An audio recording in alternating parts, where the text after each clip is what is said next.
ഞാൻ അന്ന് പറഞ്ഞ ഇത് വെക്കുന്നല്ലോ പൈസ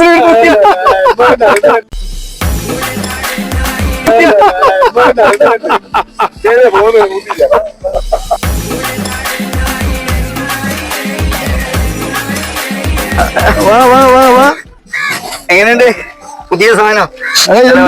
ഇത്ര വലിയ ഷർട്ട് മടിച്ചതിനാ? വലിയ ചേട്ടാ ഇത്ര വലിയ കുപ്പായിലിട്ടിട്ട് പോണേ കല്യാണത്തിന് കൂടിയാ? എന്താ അളവിലുള്ള കുപ്പായം കിട്ടിയേക്കില്ല, ഇത്ര വലുതെന്തിനാ വാങ്ങിയ? ഞാൻ ഇന്നലെ ഷർട്ട് എടുക്കാൻ പോയതാ.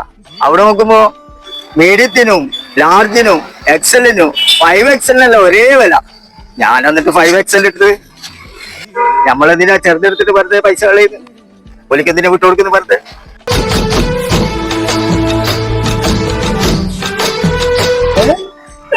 അങ്ങനെ പറയുമ്പോ 200 രൂപ കൊടുക്കണ്ടേ? 500 രൂപ ചോറുന്നോ? അതാ പോയിക്കോ.